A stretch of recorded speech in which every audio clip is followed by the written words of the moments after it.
Every single person in your life is losing their mind right now, talking about beach trips, counting down days, posting sunsets, and you're just sitting there, watching all of it happen, wondering if something is genuinely broken inside you, because the thought of going outside right now sounds like a punishment you didn't earn.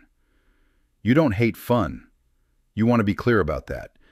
You just hate this particular brand of fun that comes with sweat and UV damage, and the social obligation to act thrilled about all of it. And here's the thing people never say out loud. Summer is the only season that comes preloaded with a personality. You don't get handed a checklist in November. Nobody's looking at you sideways in February going, "Why aren't you more into this?" But summer shows up, and suddenly there's an unspoken rule that your mood, your wardrobe, your entire social calendar should realign around the sun. Like the sun is your boss now. Congratulations. So what's actually happening in the psychology of someone who recoils from all this? Let's start somewhere a little uncomfortable. There's a decent chunk of the population, and researchers who study sensory processing have been slowly building the case for this, whose nervous systems are wired to pick up more noise, more heat, more stimulation, more everything. Elaine Aron's work on the highly sensitive person describes roughly 20% of the population as having a nervous system that processes environmental input more deeply. And summer is basically a sensory assault that never clocks out. The heat alone, the radiating, relentless, nowhere-to-hide heat, can push an already stimulated nervous system into a state that feels less like discomfort and more like low-grade dread. You're not dramatic. Your system is just loudly telling you something that other people's systems are quietly ignoring. And then there's the social pressure, which honestly deserves its own entire video, but we'll stay here a minute. Summer does this thing where everyone's schedule clears at the same time, and suddenly there's this ambient pressure to fill it. The group chats wake up, the "we should all do something" energy arrives. And if you're someone who finds that particular kind of availability quietly exhausting rather than exciting, you know how impossible it is to articulate that without sounding like you're complaining about having friends, which is maybe the most socially unacceptable complaint a person can have. But the tiredness is real, even when the reason sounds ridiculous out loud. And then comes the guilt, which is almost worse than the exhaustion itself, because you're not allowed to just be tired. You have to also feel bad about being tired. You catch yourself thinking, "I should want this." And when you don't, that thought curdles into something a little darker. The kind of quiet self-questing that follows you into August like a second shadow. Can we talk about sleep for a second? Because this one genuinely surprises people. The longer days don't just affect your mood in some vague metaphorical way. They mess with melatonin production in a very literal biochemical sense. Light suppresses melatonin. More daylight hours means more melatonin suppression, later sleep onset. And for a lot of people, chronically worse sleep quality across June, July, and August. Research tracking people across seasons has found that sleep duration in summer is meaningfully shorter compared to winter. We're talking around 16 minutes less per night on average. And while that sounds small, that compounds. Weeks of slightly short sleep is not nothing. And if you're someone who's already sensitive to sleep disruption, who gets irritable or anxious or emotionally dysregulated when they haven't slept properly, then summer isn't just hot and loud. Summer is also making you subtly sleep deprived for 3 consecutive months. And you might have never connected those two things. You thought you were just in a bad mood. You were also exhausted.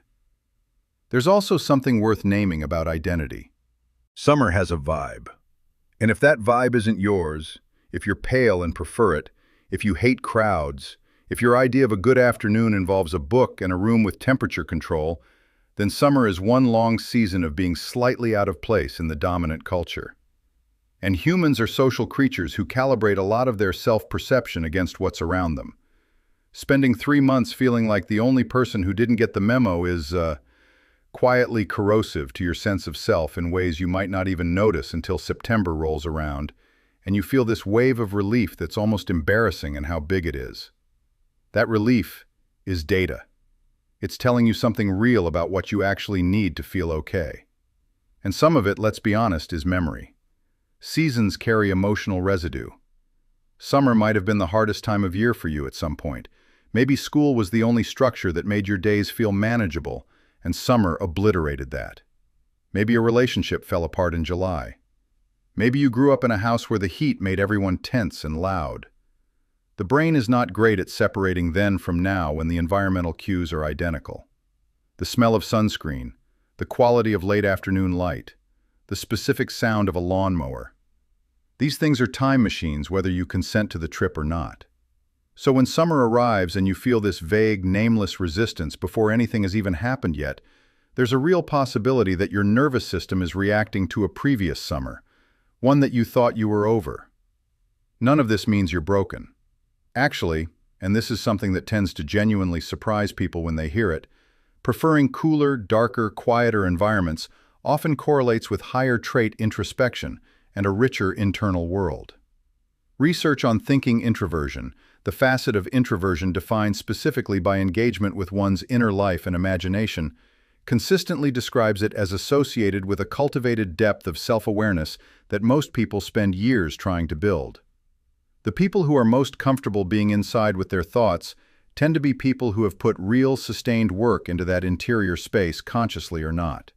That's not a consolation prize. That's a real cognitive and emotional asset. You just happen to have built it partly because the alternative, pretending to love the heat, never worked for you.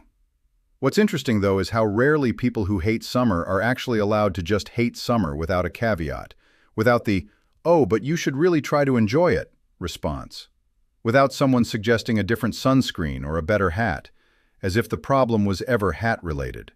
The season has enough cultural capital that disliking it reads as a personality defect to some people. And so a lot of summer haters have learned to perform a mild tolerance they don't actually feel, which is its own kind of exhaustion layered on top of everything else. You've been managing other people's feelings about your feelings about weather for years, and you've been doing it politely. Here's something I want you to sit with before September rescues you again. The way you move through summer, the retreating, the carefully rationed social energy, the genuine relief you feel when clouds roll in, that's not failure. That's self-knowledge. Knowing what costs you and choosing to protect yourself from it is something that a large portion of the population is actively working toward in therapy and still hasn't figured out. You already know. You've always known. You just thought knowing something about yourself that diverged from the majority meant something was wrong with you. It doesn't. It means you've been paying attention. And if you've made it this far, if you watched this and felt recognized by any piece of it, I'd genuinely love to know in the comments what summer actually feels like for you. Because for all the beach content and golden hour posts, there are a lot of people scrolling in a slightly air-on conditioned room hoping someone would just say it. So, there it is. One last thing. A lot of people watching are quietly dealing with the exact stuff this video orbits.